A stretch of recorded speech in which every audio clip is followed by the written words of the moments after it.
if somebody tells you that he has no problem with mass surveillance because he has nothing to hide, tell him to hand over the keys of his house and of his apartment to the next police station so that they can come in and watch every time they want. Nos dice, y sé que lo dice porque mucha gente se lo ha comentado a él, que realmente hay gente que responde a esto diciendo, bueno, pero a mí la información masiva, la vigilancia masiva no me importa porque no tengo nada que esconder. Si os encontráis con alguien así, decidle, vale, pues coge las llaves de tu casa, invítale a tu casa a que saquen todos tus trapos sucios, porque si no tienes nada que esconder, pues es lo que deberías hacer, ¿no? Abrirte de par en par y dejar que suceda, lo cual es un honor. Tenemos aquí una pregunta.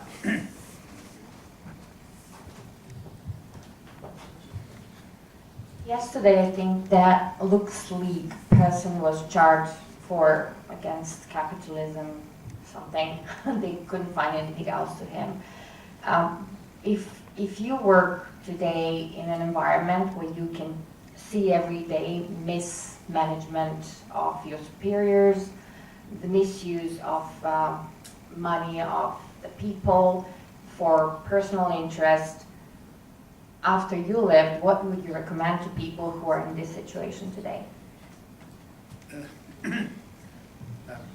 There are organizations that will help you covertly get your message out in the United States. There are whistleblowing organizations. Exposefacts.org is one, whistleblower.org is another organization that helps whistleblowers get their message out. But I would say, employment in the U.S. case, in my country's case, employment with the U.S. government obligates you to report fraud, waste, and abuse.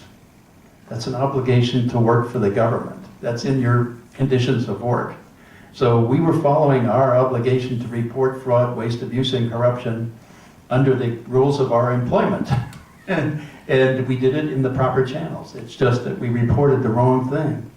And in their perspective, in the perspective of Bush, Cheney, Hayden, and Tenet, and all the others who were in charge of the government at that point, because they all got co-opted into this corrupt, because these are all impeachable activities, okay?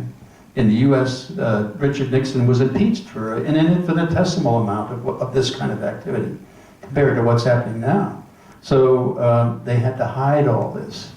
And when we exposed this by fulfilling our obligation under the rules of employment, that was something that was a no-no. It was the right thing to do, but it was the wrong thing to do from their perspective. That's why I say, if you think you have nothing to hide, that makes no difference. It's totally irrelevant. It only matters what the government thinks. But you're still obligated under employment regulations to do that. Nos dice que realmente en el caso de Estados Unidos, parte de las leyes del empleo son denunciar el fraude, denunciar el abuso, denunciar todos los casos que se reflejan en esta película.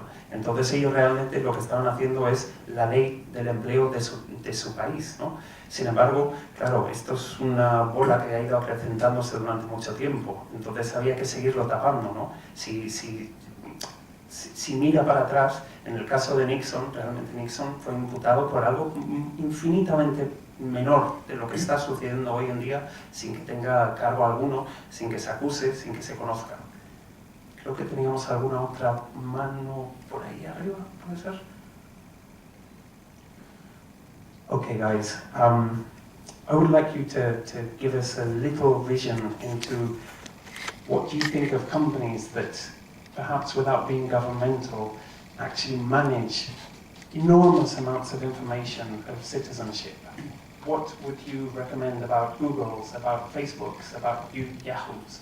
Le comento que más allá de esta información masiva que se analiza en este caso por los gobiernos, que nos dé un poco su opinión como experto en análisis de información y que conoce muchos casos de manipulación de información. ¿Cuáles serían sus recomendaciones o sus puntos de vista respecto a otras empresas, en este caso privadas, que realmente manejan cantidades de información gigantescas, como podría ser Google o Facebook o Yahoo?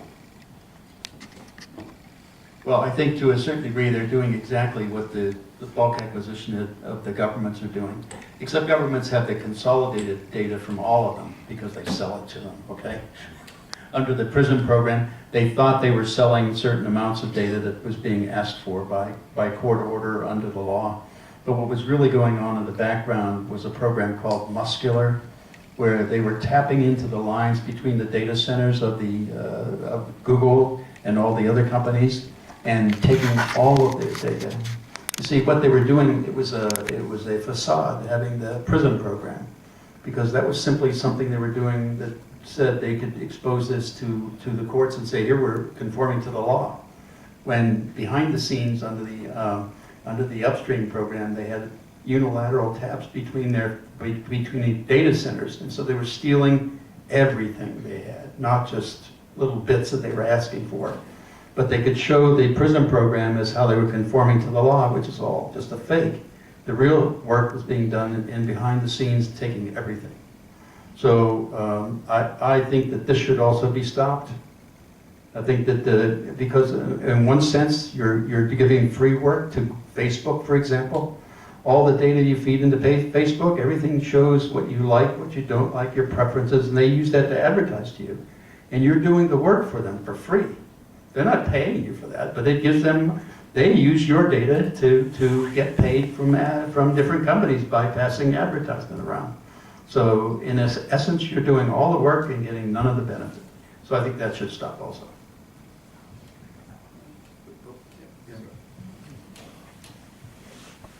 Nos menciona que en el caso del Prison Program, realmente aquí se anunciaba que se solicitaban partes de información respecto a la ciudadanía y a ciudadanos específicos, pero que eran partes de información puntuales. Realmente esto es una manera de tapar el hecho que estaban extrayendo la totalidad de la información, que estaban unificando tanta información que realmente podían monitorizar de una manera mucho más allá de lo que públicamente anunciaban. Aparte de eso, sobre Facebook, por ejemplo, nos menciona que realmente estamos haciéndole el trabajo sin cobrar por ello, porque constantemente todos los días estamos alimentándoles de lo que nos gusta, lo que no nos gusta, lo que nos agrada, lo que nos desagrada, y realmente esto lo utilizan simplemente para vendernos cosas, para anunciarnos cosas y para aprovecharse de nosotros, que realmente no deberíamos hacerlo, porque si lo vamos a hacer deberíamos obtener algún beneficio y no solo un consumo a cambio.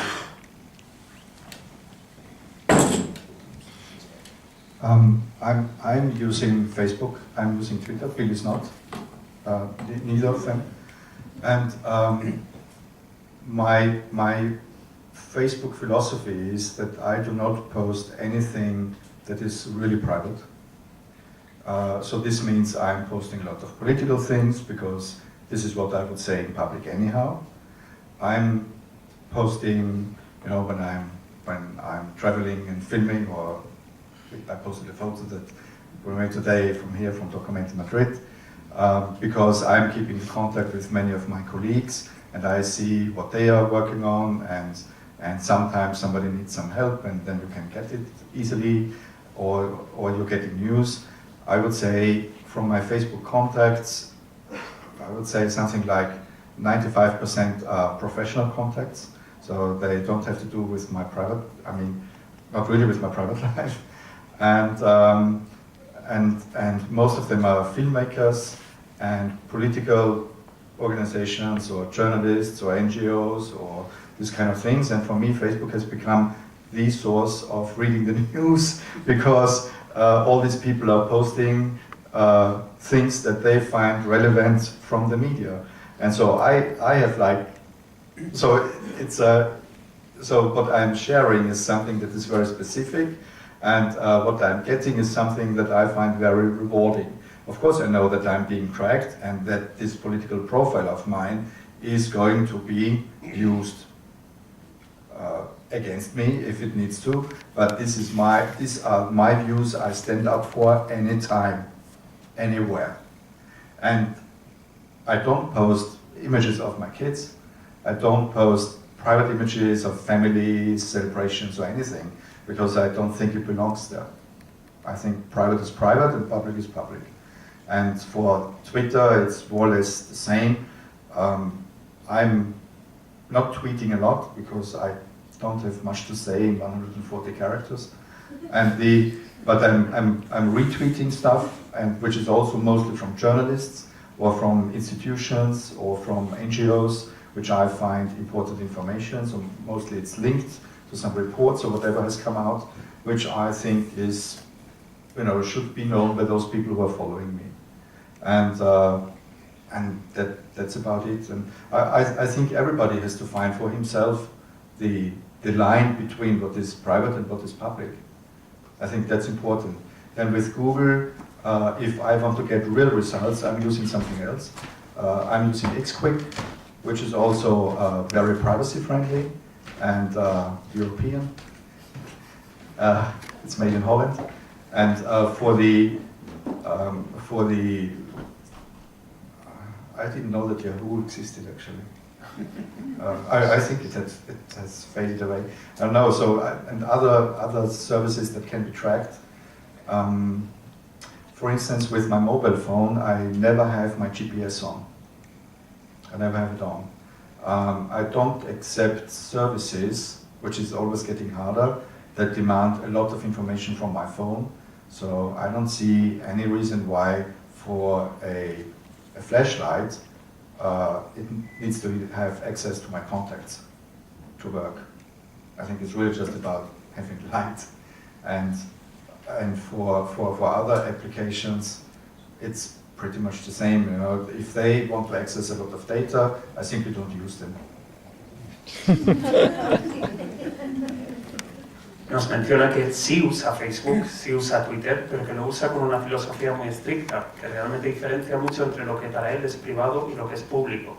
Que él considera Facebook una manera buenísima de mantener contactos con gente que tiene intereses similares a los suyos, a realmente contactar con periodistas, con otros filmmakers, con personas de su mundillo, que es una fuente de información muy valiosa para él. Porque para las temáticas que le interesan, realmente con esos contactos recibe mucha información de qué están haciendo sus colegas, sus amigos, sus conocidos, y que también dentro de una comunidad, aunque sea virtual, realmente a veces hay alguien que necesita ayuda, con lo cual algo como Facebook puede ser muy fácil, ¿no? Realmente para que haya ese apoyo entre profesionales o personas que comparten intereses.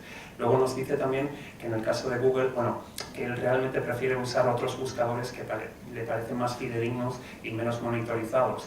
Y, por ejemplo, con el móvil dice que nunca conecta el GPS, que no necesitas que ninguna entidad no material o no existente sepa dónde está él, y que por supuesto bloquea o no usa ningún tipo de aplicación que cree que pide demasiada información para el servicio que da. Por ejemplo, si en tu móvil tienes que, para poner una linterna, te exige acceder a tus contactos, que obviamente ahí lo que están haciendo es aprovecharse de tu información.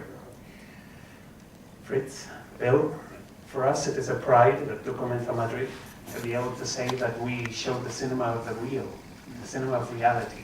And for this, for your character, for your mission, and for the quality of your film, and for the reality that it brings to so many people, it is an immense honor to have you here with us and to be able to exhibit your film. Thank you very much. Thank you.